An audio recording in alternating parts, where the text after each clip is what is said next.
Hello दोस्तों। कैसे हो आप लोग। उम्मीद करता हूँ कि आप सब अच्छे होंगे। आज का ये वीडियो बड़ा ही स्पेशल है। सो आप इसे सुने, अपने व्यू और कमेंट्स मुझे बताएं कि आप इन बातों से एग्री करते हैं या नहीं। सो स्टार्ट करते हैं। तो अगर आप एक सीनियर प्रोफेशनल हो और जॉब एप्लीकेशन का रिस्पांस अचानक से कम हो गया हो, तो आप क्या करोगे। तो मैं आपको बता दूं कि आप एक अकेले नहीं हो। आपके जैसे और भी बहुत सारे लोग हैं जो सेम प्रॉब्लम के साथ जूझ रहे हैं। मैं काफ़ी टाइम से कॉरपोरेट हायरिंग और इंटरव्यू का पार्ट रहा हूँ। मैं इंटरव्यू कई बार कैंडिडेट्स का लिया हूँ, कई बार सीनियर फोक्स के इंटरव्यू लिया हूँ। ठीक है। और जो ट्रूथ मैं बार बार देखता हूँ वो थोड़ा सा अनकंफर्टेबल है, पर ज़रूरी है। ठीक है। तो आज का ये टॉपिक उन सारे मुद्दों पे है। ठीक है। तो चलिए शुरू करते हैं। सबसे पहले मैं ये बताऊँ आपको कि हम जैसे जैसे सीनियर होते जाते हैं, जैसे जैसे हम एक्सपीरियंस गेन करते हैं, हमें लगता है कि हम बस इंटरव्यू प्रोसेस हमारे लिए बहुत इजी है, बहुत आसान है, और बस यूँ मिल जाएगा। But let me tell you boss, corporate life में ऐसा बिल्कुल नहीं होता। वो कुछ अलग ही प्लानिंग के साथ चलते हैं।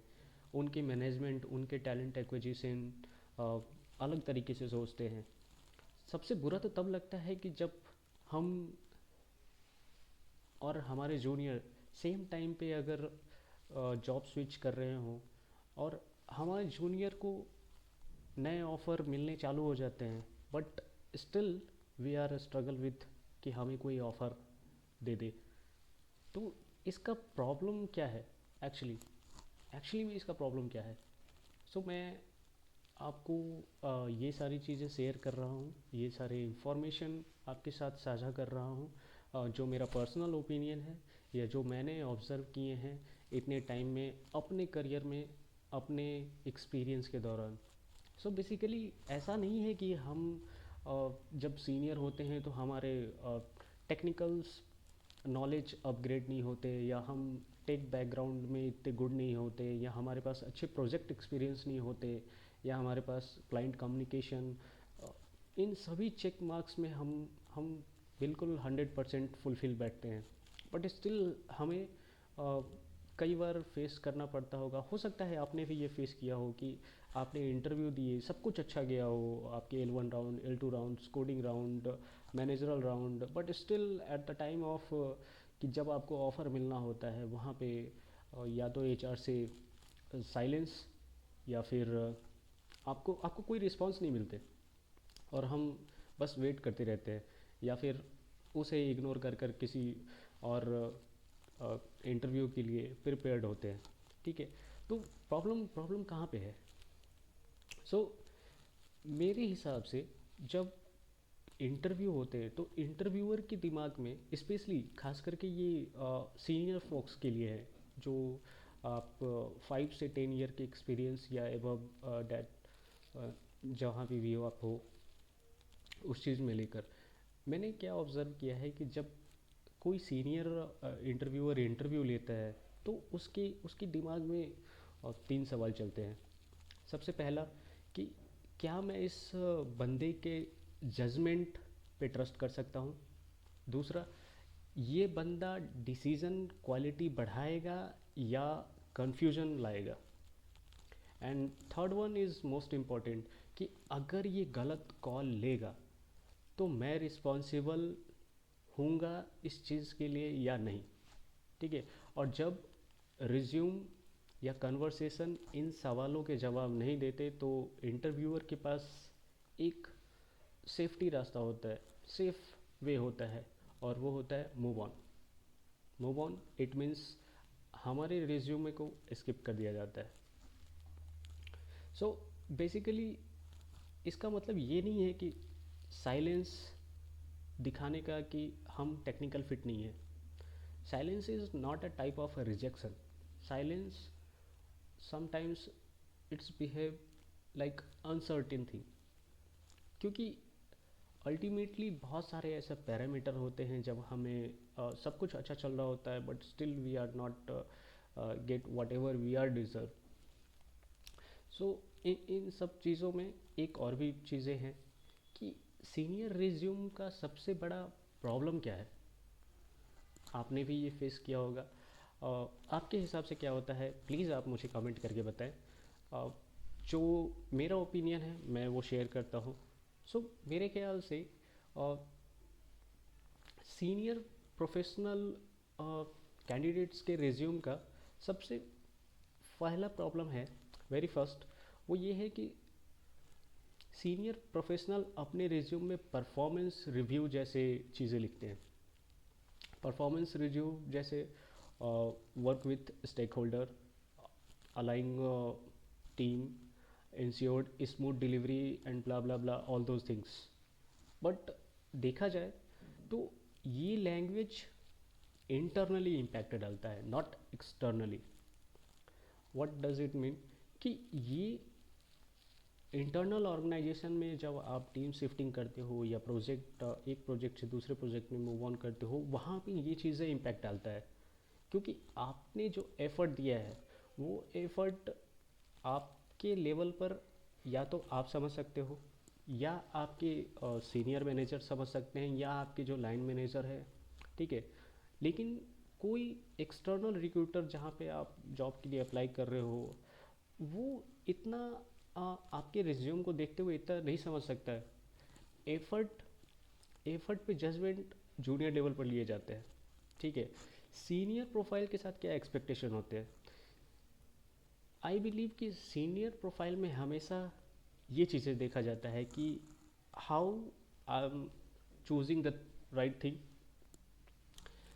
हम क्या चूज़ करते हैं, हम क्या रिजेक्ट करते हैं, ठीक है, या हम कौन सा रिस्क ले रहे हैं, ठीक है, या उस बेसिस पर हमारे रिज़ल्ट क्या होंगे क्या नहीं होंगे, इन सारे डिसीज़न को मोस्ट ऑफ द रिक्रूटर या most of the interviewer analyse करते हैं, ठीक है। और जब ये चीज़ें मिसिंग होती है हमारे प्रोफाइल में, रिज्यूम हमारे बिजी तो लगते हैं बट क्लियरली नहीं होता। और जिस प्रोफाइल में क्लैरिटी नहीं होते, उस प्रोफाइल के साथ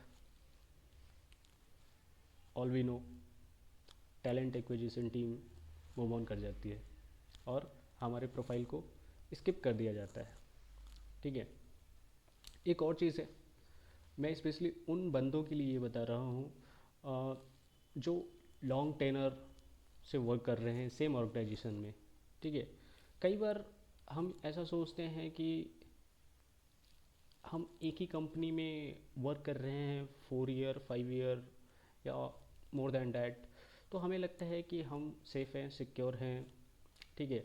या फिर हम जब यहाँ से निकल कर कहीं दूसरे जगह इंटरव्यू देने जाएंगे, तो कई कई ऐसे फॉक्स के थॉट प्रोसेस होते हैं कि हम एक ही कंपनी में 5 ईयर 6 ईयर, हमारी लॉयल्टी की वजह से हमें कहीं और अप्रिसिएशन मिलेगा।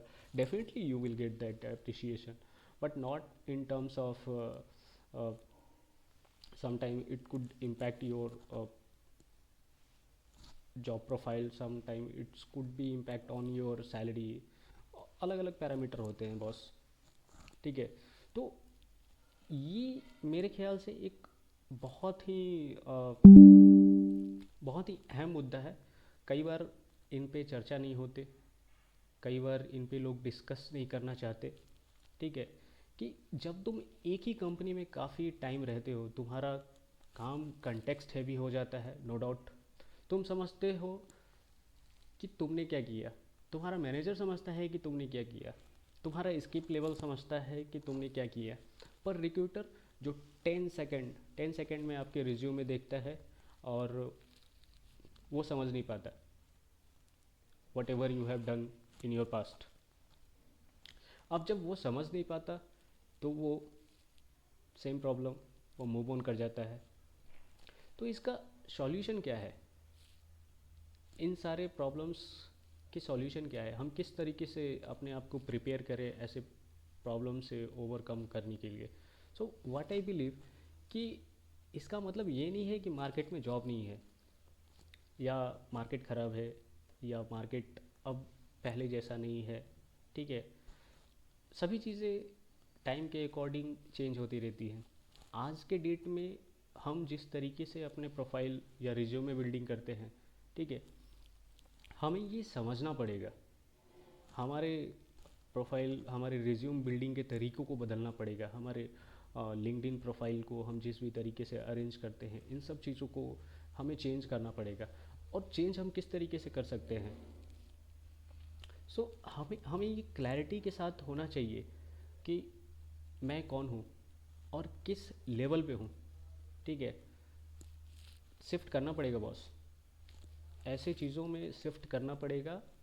हमें ये समझना पड़ेगा, और हम अपने प्रोसेस को जजमेंटल की तरफ ले जाना पड़ेगा, हमारे एक्टिविटी से कंसिक्वेंस की तरफ जाना पड़ेगा, कोलैबोरेशन से ऑनरशिप की तरफ जाना पड़ेगा। ये सारी चीज़ें हमें अपनानी पड़ेगी। सो मेरा मानना है कि सीनियर प्रोफेशनल घोस्ट इसलिए नहीं होते क्योंकि वो वीक होते हैं, वो घोस्ट इसलिए होते हैं क्योंकि उनका इम्पैक्ट क्लियरली नहीं दिख रहा होता है। So that's all from my side. ये था आज का वीडियो। आप मुझे बताना आप इस चीज़ से एग्रीड हो या नहीं, या आपको कैसा लगा, या आप इसको किस तरीके से देते हो, क्या आप भी फेस कर रहे हो ये सेम चीज़ है जो मैंने आपके साथ शेयर की। Will wait for your comment. Thank you, bye bye.